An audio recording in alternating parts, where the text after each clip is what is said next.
ಓಂ ಆದಿತ್ಯಾಯ ನಮಃ. ನಮಸ್ಕಾರ ಸ್ನೇಹಿತರೆ, welcome to VRL astro and Ayur 369 YouTube channel. ಸಿಂಹ ರಾಶಿಯವರ 2026ರ ವರ್ಷ ಭವಿಷ್ಯದ ಬಗ್ಗೆ ಈ ವಿಡಿಯೋದಲ್ಲಿ ತಿಳಿಸಿಕೊಡಲಿದ್ದೇನೆ. ಸಿಂಹ ರಾಶಿಯವರಿಗೆ ಗೋಚಾರದಲ್ಲಿ ನಿಮ್ಮ ರಾಶ್ಯಾಧಿಪತಿ ಸೂರ್ಯ ಗ್ರಹ ಪಂಚಮ ಭಾವದಲ್ಲಿ ಸ್ಥಿತವಾಗಿದೆ. ಬುಧ ಗ್ರಹ, ಶುಕ್ರ ಗ್ರಹ, ಮಂಗಳ ಗ್ರಹಗಳು ಪಂಚಮ ಭಾವದಲ್ಲಿಯೇ ಇದೆ. ನಿಮ್ಮ ರಾಶಿಯಲ್ಲಿ ಕೇತು ಗ್ರಹ, ಸಪ್ತಮ ಭಾವದಲ್ಲಿ ರಾಹು ಗ್ರಹ, ಅಷ್ಟಮ ಭಾವದಲ್ಲಿ ಶನಿ ಗ್ರಹ, ಲಾಭಸ್ಥಾನದಲ್ಲಿ ಗುರುಗ್ರಹ ಸ್ಥಿತವಾಗಿದೆ. ನಿಮ್ಮ ರಾಶ್ಯಾಧಿಪತಿ ಸೂರ್ಯ ಗ್ರಹ ಜನವರಿ 14ರಿಂದ ಫೆಬ್ರವರಿ 14ರವರೆಗೂ ನಿಮ್ಮ ಪಂಚಮ ಸ್ಥಾನದಲ್ಲಿರುತ್ತದೆ. ಫೆಬ್ರವರಿ ತಿಂಗಳಲ್ಲಿ ನಿಮ್ಮ 6ನೇ ಭಾವಕ್ಕೆ ಪ್ರವೇಶಿಸುತ್ತದೆ. 12ನೇ ಮನೆಗೆ ದೃಷ್ಟಿಸುತ್ತದೆ. ಹಾಸ್ಪಿಟಲಲ್ಲಿ ಕೆಲಸ ಮಾಡುವವರಿಗೆ ಗುಡ್ ಟೈಮ್. ನಿಮ್ಮ ಕೆಲಸದ ಉದ್ದೇಶದಿಂದ ಔಟ್ ಆಫ್ ಸ್ಟೇಷನ್ ಅಥವಾ ಔಟ್ ಆಫ್ ಕಂಟ್ರಿಗೆ ಟ್ರಾವೆಲ್ ಮಾಡುತ್ತೀರಾ, ಲಾಂಗ್ ಟ್ರಾವೆಲ್ಗಳನ್ನು ಮಾಡುತ್ತೀರಾ. 6ನೇ ಭಾವ ಅಂದರೆ ಕಾಂಪಿಟೇಷನ್ ಭಾವ ಎಂದರ್ಥ. ಯಾವುದೇ ಕಾಂಪಿಟೇಟಿವ್ ಎಕ್ಸಾಮ್ಸ್ ಬರೆಯುವವರಿಗೆ ಗುಡ್ ಟೈಮ್. ಶತ್ರುಗಳನ್ನು ಸೋಲಿಸಿ ಶತ್ರುಗಳ ಮೇಲೆ ವಿಜಯವನ್ನು ಸಾಧಿಸುತ್ತೀರಾ. ಫೆಬ್ರವರಿ 15ರಿಂದ ಮಾರ್ಚ್ 15ರವರೆಗೂ ಸೂರ್ಯಗ್ರಹ ನಿಮ್ಮ ಸಪ್ತಮ ಭಾವದಲ್ಲಿ ಗೋಚಾರ ಮಾಡಲಿದೆ. ಸೂರ್ಯಗ್ರಹ ರಾಹುಗ್ರಹದ ಜೊತೆ ಇರುತ್ತದೆ. ಫೆಬ್ರವರಿ 15ರಿಂದ ಮಾರ್ಚ್ 15ರವರೆಗೂ ನಿಮ್ಮ ಕೋಪವನ್ನು ಕಂಟ್ರೋಲಲ್ಲಿ ಇಟ್ಕೊಳ್ಬೇಕು.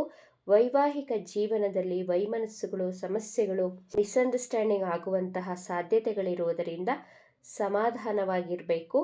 7ನೇ ಭಾವದಲ್ಲಿ ರಾಹುಗ್ರಹ, ನಿಮ್ಮ ರಾಶಿಯಲ್ಲಿ ಕೇತು ಗ್ರಹ ಇರುವುದರಿಂದ ಡಿಸೆಂಬರ್ 5ರವರೆಗೂ ರಾಹುಗ್ರಹ ನಿಮ್ಮ ಸಪ್ತಮ ಭಾವದಲ್ಲಿಯೇ ಇರುತ್ತದೆ. ಸಪ್ತಮ ಭಾವದ ಅಧಿಪತಿ ಶನಿ ಗ್ರಹ ಅಷ್ಟಮ ಭಾವದಲ್ಲಿರುವುದರಿಂದ ನಿಮ್ಮ ಲೈಫ್ ಪಾರ್ಟ್ನರ್ ಜೊತೆ ವಾದ ವಿವಾದ ಆಗುವುದು, ನಿಮ್ಮ ಹಾಗೂ ಅವರ ಮಧ್ಯೆ ಮಿಸ್ಅಂಡರ್ಸ್ಟ್ಯಾಂಡಿಂಗ್ಸ್ ಬರಬಹುದು. ಡಿಸೆಂಬರ್ 5ರವರೆಗೂ ಈ ರೀತಿ ಇದ್ದೇ ಇರುತ್ತದೆ. ನಿಮ್ಮ ಜೀವನ ಸಂಗಾತಿಯ ಆರೋಗ್ಯದಲ್ಲಿ ಎಚ್ಚರಿಕೆ ಬಹಳ ಮುಖ್ಯ. Skin problems, allergy, digestion problems, ಹೊಟ್ಟೆ ನೋವು, ಇನ್ಫೆಕ್ಷನ್ಗಳು ಆಗುವಂತಹ ಸಾಧ್ಯತೆಗಳಿವೆ. ಆರೋಗ್ಯಕರ ಆಹಾರವನ್ನು ಸೇವಿಸಿ ಯೋಗ, ಧ್ಯಾನ, ಪ್ರಾಣಾಯಾಮವನ್ನು ಮಾಡುವುದರಿಂದ ನಿಮ್ಮ ಆರೋಗ್ಯವನ್ನು ಸುಸ್ಥಿತಿಯಲ್ಲಿ ಇಟ್ಟುಕೊಳ್ಳಬಹುದು. ಮಾರ್ಚ್ 15ರಿಂದ ಏಪ್ರಿಲ್ 15ರವರೆಗೂ ನಿಮ್ಮ ವರ್ಕಿಂಗ್ ಪ್ಲೇಸಲ್ಲಿ ಮಿಸ್ಅಂಡರ್ಸ್ಟ್ಯಾಂಡಿಂಗ್ ಆಗುವುದು, ನಿಮ್ಮ ಲವ್ ಲೈಫಲ್ಲಿ ಚಿಕ್ಕ ಪುಟ್ಟ ಕಾರಣಗಳಿಗೆ ಮನಸ್ತಾಪವಾಗುವುದು. ಈ ಸಮಯದಲ್ಲಿ ತಾಳ್ಮೆ, ಸಮಾಧಾನದಿಂದ ಇರಬೇಕು. ಇಲ್ಲದಿದ್ದರೆ ನಿಮ್ಮ ಹಾಗೂ ನಿಮ್ಮ ಪ್ರೇಮಿಯ ಮಧ್ಯೆ ಜಗಳವಾಗುವಂತಹ ಸಾಧ್ಯತೆಗಳಿವೆ. ಈ ಜಗಳದಿಂದ ನೀವು ಸ್ಟ್ರೆಸ್ ಫೀಲ್ ಆಗುತ್ತೀರಾ. ನಿಮ್ಮ ಮಾತಿನಿಂದ ನಿಮ್ಮ ಕುಟುಂಬದಲ್ಲಿ ಜಗಳವಾಗುವಂತಹ ಸಾಧ್ಯತೆಗಳಿವೆ. ಆದಷ್ಟು ಕೇರ್ಫುಲ್ ಆಗಿ ಇರಬೇಕು. ಏಪ್ರಿಲ್ 15ರಿಂದ ಮೇ 15ರವರೆಗೂ ಸೂರ್ಯಗ್ರಹ ನಿಮ್ಮ 9ನೇ ಭಾವದಲ್ಲಿ ಗೋಚಾರ ಮಾಡುತ್ತದೆ. ಈ ಟೈಮ್ ಪೀರಿಯಡಲ್ಲಿ ಹೈಯರ್ ಎಜುಕೇಷನ್ ಮಾಡಬಹುದು. ನಿಮ್ಮ ನಾಲೆಡ್ಜ್ ಹೆಚ್ಚಾಗುತ್ತದೆ. ರಾಜಕಾರಣಿಗಳಿಗೆ ಸೂರ್ಯಗ್ರಹ ಹೆಸರು, ಕೀರ್ತಿ, ಗೌರವಗಳನ್ನು ಸಿಗುವಂತೆ ಮಾಡುತ್ತದೆ. ನಿಮ್ಮ ಜಾಬಲ್ಲಿ ಪ್ರಮೋಷನ್ ಆಗುವುದು, ಸ್ಯಾಲರಿ ಇನ್ಕ್ರೀಸ್ ಆಗುವುದು. ನಿಮ್ಮ ಹೈಯರ್ ಆಫೀಸರ್ಸ್ ನಿಮ್ಮನ್ನು ಪ್ರಶಂಸೆ ಮಾಡುತ್ತಾರೆ. ನೀವು ಮಾಡಿರುವಂತಹ ಕೆಲಸ ಕಾರ್ಯಗಳಿಗೆ ರೆಕಗ್ನೈಸ್ ಹಾಗೂ ಅಪ್ರಿಸಿಯೇಷನ್ ಸಿಗುವಂತಹ ತಿಂಗಳಿದು. ಏಪ್ರಿಲ್ 15ರಿಂದ ಜುಲೈ 15ರ ಒಳಗೆ ನಿಮ್ಮ ಜಾಬಲ್ಲಿ ಅಚೀವ್ ಮಾಡುತ್ತೀರಾ. ಉದ್ಯೋಗಕ್ಕಾಗಿ ಇಂಟರ್ವ್ಯೂ ಅಟೆಂಡ್ ಮಾಡುವವರಿಗೆ ಹೊಸ ಉದ್ಯೋಗ ಸಿಗುತ್ತದೆ.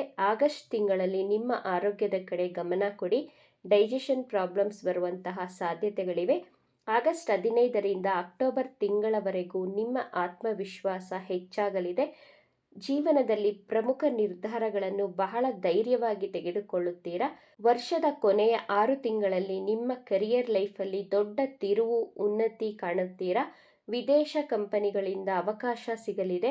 IT ಮ್ಯಾನೇಜ್ಮೆಂಟ್, ಸರ್ಕಾರಿ ನೌಕರಿ, ಕ್ರಿಯೇಟಿವ್ ಕ್ಷೇತ್ರದಲ್ಲಿರುವವರಿಗೆ ಗುಡ್ ಟೈಮ್. 2026ರಲ್ಲಿ ಹಣದ ಹರಿವು ಹೆಚ್ಚಾಗಲಿದೆ. ಹೂಡಿಕೆಗಳಿಂದ ಲಾಭ ಗಳಿಸುತ್ತೀರಾ. ಜಮೀನು, ವಾಹನ ಖರೀದಿ ಮಾಡುವಂತಹ ಯೋಗವಿದೆ. 2026ರ ಮಧ್ಯಭಾಗದಲ್ಲಿ ದೊಡ್ಡ ಲಾಭವನ್ನು ನೋಡುತ್ತೀರಾ. ವಿದೇಶದಿಂದ ಧನಲಾಭವಾಗಲಿದೆ. ನಿಮ್ಮ ಕುಟುಂಬ ಸದಸ್ಯರ ಆರೋಗ್ಯದಲ್ಲಿ ಎಚ್ಚರಿಕೆ ಅಗತ್ಯ. ವಾಹನಕ್ಕೆ ಖರ್ಚುಗಳು ಹೆಚ್ಚಾಗಲಿದೆ. ಬಿಸ್ನೆಸ್ ಮಾಡುವವರಿಗೆ 2026 ಚಿನ್ನದ ವರ್ಷ ಅಂತಾನೆ ಹೇಳಬಹುದು. ಹೊಸ ಬ್ರ್ಯಾಂಚ್ಗಳನ್ನು ಓಪನ್ ಮಾಡುತ್ತೀರಾ. ಆನ್ಲೈನ್ ಬಿಸ್ನೆಸ್ ಮಾಡುವವರಿಗೆ ಹೆಚ್ಚಿನ ಆರ್ಡರ್ಗಳು ಸಿಗುವುದರ ಮೂಲಕ ಉತ್ತಮ ಧನಲಾಭವನ್ನು ನೋಡುತ್ತೀರಾ. ದೊಡ್ಡ ಅಗ್ರಿಮೆಂಟ್ಗೆ ಸೈನ್ ಹಾಕುವುದು ಅಥವಾ ದೊಡ್ಡ ಹೂಡಿಕೆದಾರರ ಸ್ನೇಹ ಪರಿಚಯವಾಗುವುದು. ಅವಿವಾಹಿತರಿಗೆ ಜನವರಿಯಿಂದ ಮಾರ್ಚ್ ತಿಂಗಳು ಅಥವಾ ಸೆಪ್ಟೆಂಬರಿಂದ ಡಿಸೆಂಬರ್ ಒಳಗೆ ಮದುವೆ ಸೆಟ್ ಆಗುವಂತಹ ಸಾಧ್ಯತೆಗಳಿವೆ. ವಿದ್ಯಾರ್ಥಿಗಳಿಗೆ 2026 ಸ್ಪರ್ಧಾತ್ಮಕ ಪರೀಕ್ಷೆಗೆ ಉತ್ತಮವಾದಂತಹ ಸಮಯವಾಗಿರುತ್ತದೆ. ವಿಜ್ಞಾನ, ಲಾ, ಇಂಜಿನಿಯರಿಂಗ್, ಪಬ್ಲಿಕ್ ಸರ್ವಿಸ್ ಕ್ಷೇತ್ರದಲ್ಲಿ ಯಶಸ್ಸು ಸಿಗುವಂತಹ ವರ್ಷವಿದು. ಶನಿಗ್ರಹದ ಬಗ್ಗೆ ನೋಡೋಣ. ಶನಿಗ್ರಹ ನಿಮ್ಮ ಅಷ್ಟಮ ಭಾವದಲ್ಲಿದೆ. ಜುಲೈ 26ಕ್ಕೆ ಶನಿಗ್ರಹ ವಕ್ರಿಯಾಗಲಿದೆ. ಈ ಟೈಮ್ ಪೀರಿಯಡಲ್ಲಿ ನಿಮ್ಮ ಮೂಳೆ, ಹಲ್ಲಿನಲ್ಲಿ ನೋವು, ಕಣ್ಣುಗಳು, ಗಂಟಲಿಗೆ ಸಂಬಂಧಿಸಿದಂತಹ ಅನಾರೋಗ್ಯ ಸಮಸ್ಯೆಗಳನ್ನು ಫೇಸ್ ಮಾಡಬೇಕಾಗುತ್ತೆ. ಜುಲೈ 26ರಿಂದ ಅಕ್ಟೋಬರ್ ತಿಂಗಳವರೆಗೂ ಅನಾರೋಗ್ಯ ಸಮಸ್ಯೆಗಳು ಬರುವಂತಹ ಸಾಧ್ಯತೆಗಳಿವೆ. ನಿಮ್ಮ ಮಾತಿನಿಂದ ಬೇರೆಯವರಿಗೆ ದುಃಖ, ನೋವುಂಟಾಗುವುದು. ಶನಿಗ್ರಹ ರೆಟ್ರೋ ಆದಾಗ ಮಾತಿನಲ್ಲಿ ಬಹಳ ಸಮಾಧಾನವಾಗಿರಬೇಕು. ನಿಮ್ಮ ಜವಾಬ್ದಾರಿಗಳು 2026ರಲ್ಲಿ ಹೆಚ್ಚಾಗುತ್ತದೆ. ಜೂನ್ 2ಕ್ಕೆ ಗುರುಗ್ರಹ ನಿಮ್ಮ ವ್ಯಯಭಾವದಲ್ಲಿ ಗೋಚಾರ ಮಾಡುತ್ತದೆ. ಈ ಟೈಮಲ್ಲಿ ಲಾಂಗ್ ಟ್ರಾವೆಲ್ಗಳನ್ನು ಮಾಡುತ್ತೀರಾ. ಧಾರ್ಮಿಕ ಯಾತ್ರೆಗಳನ್ನು, ದೈವ ದರ್ಶನವನ್ನು ಮಾಡುತ್ತೀರಾ. ನಿಮ್ಮ ವಿದ್ಯಾಭ್ಯಾಸಕ್ಕಾಗಿ ಫಾರಿನ್ಗೆ ಹೋಗಬಹುದು. ಗುರುಗ್ರಹದ ದೃಷ್ಟಿ 4ನೇ ಭಾವಕ್ಕೆ ಬೀಳುತ್ತಿರುವುದರಿಂದ ಜುಲೈ ತಿಂಗಳ ನಂತರ ಭೂಮಿ, ಪ್ರಾಪರ್ಟಿ ಪರ್ಚೇಸ್ ಮಾಡುವಂತಹ ಯೋಗವಿದೆ. ವಾಹನ ಖರೀದಿ ಮಾಡುವಂತಹ ಯೋಗವಿದೆ. ಪ್ರತಿನಿತ್ಯ ಸೂರ್ಯದೇವನಿಗೆ ಜಲದ ಅರ್ಘ್ಯವನ್ನು ಕೊಡಿ. ಆದಿತ್ಯ ಹೃದಯವನ್ನು ಪಠಿಸಿ. ಪ್ರತಿ ಮಂಗಳವಾರ ಹಾಗೂ ಶನಿವಾರ ಹನುಮಾನ್ ಚಾಲೀಸವನ್ನು ತಪ್ಪದೇ ಪಠಿಸಿ. ಈ ವಿಚಾರಗಳು ನಿಮಗೆ ಇಷ್ಟ ಆಗಿದ್ದರೆ ನಮ್ಮ ಚಾನಲನ್ನು ತಪ್ಪದೇ ಸಬ್ಸ್ಕ್ರೈಬ್ ಮಾಡ್ಕೊಳ್ಳಿ. ಈ ವಿಡಿಯೋಗೆ ಒಂದು ಲೈಕ್ ಕೊಡೋದನ್ನು ಮರಿಬೇಡಿ. ಈ ವಿಡಿಯೋವನ್ನು ನಿಮ್ಮ ಫ್ರೆಂಡ್ಸ್ ಆ್ಯಂಡ್ ಫ್ಯಾಮಿಲಿ ಗ್ರೂಪಲ್ಲಿ ಹೆಚ್ಚು ಹೆಚ್ಚು ಶೇರ್ ಮಾಡಿ. ನಿಮ್ಮ ಅಭಿಪ್ರಾಯಗಳನ್ನು ತಪ್ಪದೇ ಕಮೆಂಟ್ ಮಾಡಿ. Thank you friends.